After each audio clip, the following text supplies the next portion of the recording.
Awakens in the attic of a traditional voodoo practitioner. He desperately tries to break free from her dark magic and save his family from a sinister ritual. Today's film is a horror thriller from 2020 titled, Spell. Staring at his scars in the mirror, Marquis remembers how his father used to beat him as a child. Meanwhile, his wife, Vera, is locked inside a room because the door got jammed. She wants Marquis to kick the door open, but he doesn't want to ruin the expensive door. Instead, he pretends to call a locksmith but ends up opening the door by picking at the lock. After Vera is freed, the two appear to be a happy couple as they joke around. Marquis is a successful and rich attorney, highly regarded by his boss at the firm. In his office, he receives a call from a lawyer who tells him that his father just passed away and he is the next of kin. Hearing the news, Vera insists that the entire family attend the funeral, despite the objections of the children and even Marquis, who cut his father out of his life years ago. The following day, the family departs on a small plane piloted by Marquis, just as if they were taking a typical road trip. They land on a small runway in the middle of nowhere and proceed to a gas station to refuel. While Marquis goes into the store, his son Tidon and his sister Samsara fill up the plane's tank. He talks to the older man at the cashier who is making a protective charm. When Marquis tells him where they're headed, the man offers Marquis a protective charm which he declines because he doesn't believe in magic. Outside, Tidon asks a passerby to help him with getting a signal on his phone. The man begins acting suspiciously, asking to hold Tidon's phone and inquiring about his family's wealth. Tidon shows the man his crooked hand that was caused by an accident when he was younger before telling him that he's heading to the town by the hills. The man looks to where Tidon is heading, spooked as if he's seen a ghost before returning Tidon's phone and leaving in a hurry. Marquis returns to the plane and they're about to continue their journey when the local sheriff pulls up beside them. Before the sheriff even asks anything, Marquis shows him all the paperwork that proves he is legally allowed to land and take off with a small plane in the area. He tells the sheriff that they're going to Cypress Ridge. Back in the air, Marquis and Vera get into an argument because she thinks he's spoiling their children too much. The couple continues to argue as they fly through a severe thunderstorm until their aircraft is repeatedly struck by lightning. Before waking up alone in an unfamiliar room, Marquis has a flashback of his abusive father. He notices that his ears are ringing and that his foot is severely injured. After regaining a bit of composure, he tries to walk but fails as his foot is in too much pain. A woman named Eloise enters the room and welcomes him as he looks out the window and realizes that he is probably somewhere in the countryside. He tries to ask her where he is and where his wife and kids are, but Eloise brushes him off and orders him back to bed. She calls her husband Earl to assist in putting Marquis back to bed, but because they are both elderly and Marquis is a larger man, they summon another man named Louis. Eloise claims that Louis doesn't speak much, but he effortlessly picks up Marquis and returns him to bed. After asking again about his family, Earl tells him that they found Marquis alone in the plane wreckage. Marquis insists on going to find his family, so Eloise blows a mysterious powder in his face, knocking him out. While Marquis is sleeping, Eloise begins to collect strange objects.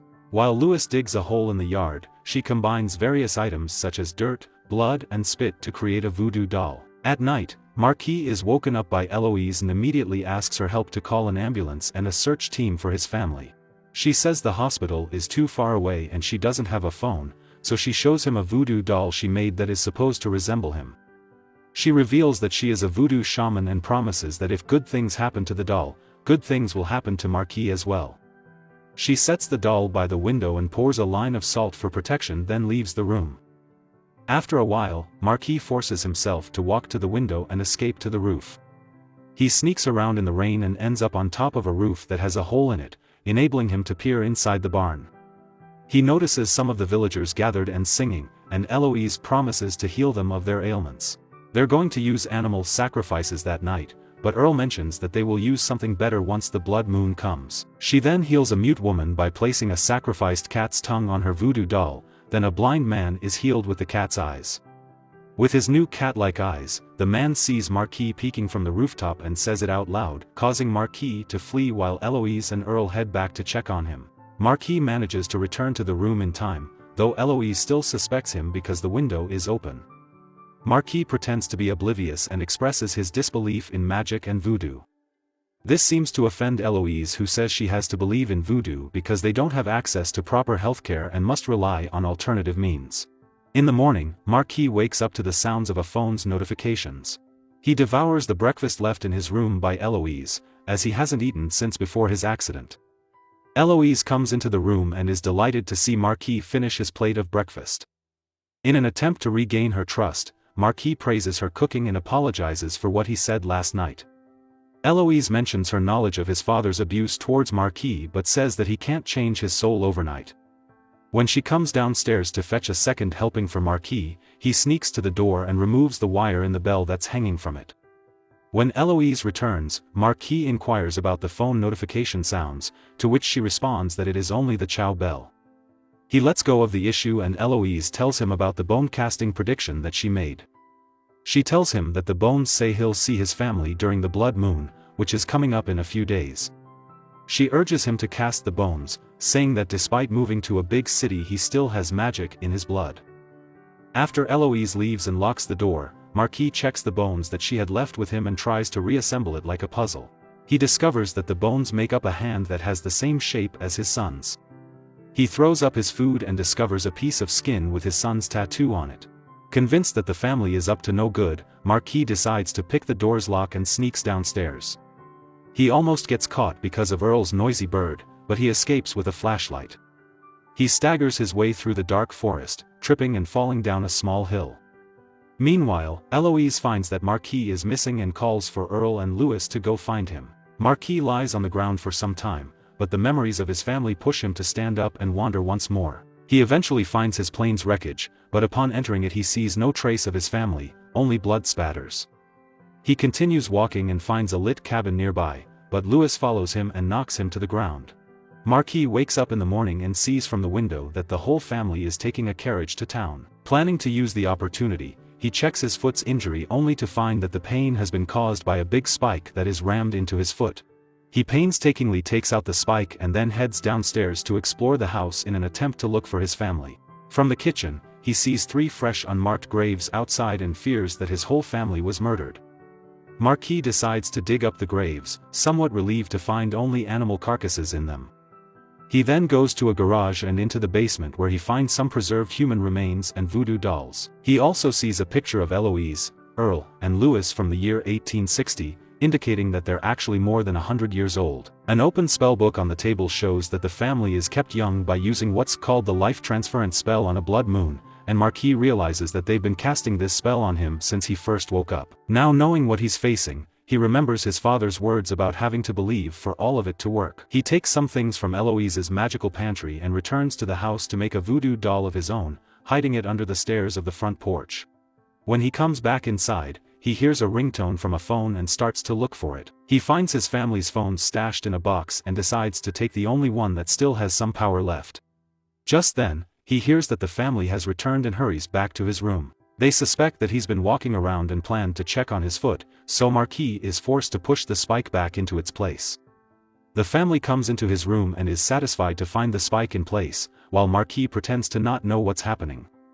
Once the family leaves the room, he calls 911 using the phone and is connected to the sheriff that recognizes him. The sheriff says that Marquis' wife and daughter came into the station a few days ago but they still haven't found his son. Marquis tells him that he's trapped in the family's house, prompting the sheriff to say that he's nearby and will pick him up. With freedom on the horizon, Marquis takes the spike out of his foot once more. Just as the police car pulls up, Eloise comes into the room and takes Marquis' voodoo doll.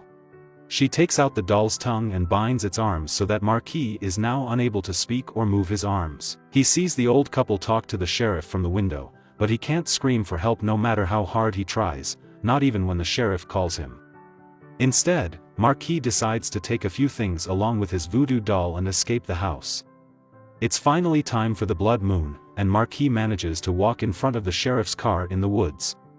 He enters the car and finally fixes his voodoo doll so he can move and talk again. While he explains what had happened to him as the family's prisoner, the sheriff turns out to be part of the cult as he drives Marquis back to the house, where Eloise and everyone else is waiting for him. They take him into the barn where he sees his family being escorted in as well, looking like they're under a spell. Eloise had apparently given them a powder that zombified them and is now giving it to Marquis as well. He is put on the table in front of the crowd, but before Eloise can stab him to death, Marquis stops her and stabs Earl with the stake. The crowd is spooked and runs away from the barn while Eloise calls for Louis. It turns out that earlier that day, Marquis had switched the sleeping powder with the powder that can reverse the effect, and now he uses it to wake his family up.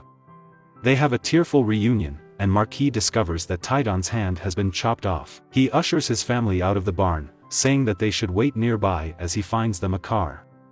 He throws Earl's body at the sheriff's moving car, prompting him to come out and start shooting randomly in the dark. Marquis ends up attacking and killing the sheriff before returning to the barn, just as the crowd gathers nearby and Eloise orders Louis to get him. Louis manages to overpower Marquis with ease, but water starts to pour out of his lungs. It turns out that Marquis had put Louis's voodoo doll in a tub of water, which is discovered by Eloise. However, it's too late as Louis has already drowned to death as Eloise barges into the barn. As she is about to kill Marquis with his voodoo doll that she kept hidden, Marquis reveals that the doll he made earlier is of Eloise. He slams the doll across the barn with a hammer. Eloise flies mimicking the doll, crashing on a beam and causing a fire from a fallen lantern. However, she can still walk and pushes herself to go after Marquis. Marquis exits the barn before pouring a line of salt at the door, causing Eloise to be trapped inside as the barn burns to ashes. He makes his way through the crowd by showing them that he has each of their dolls and can kill them all in a second. As they back away in fear, he reunites with his family as they watch the barn burn down. They hop into the sheriff's car before finally leaving the area. The movie ends with what seems to be Eloise's hidden voodoo doll suddenly opening its eyes, indicating that she's not truly dead just yet. Thanks for watching, like and subscribe for more videos.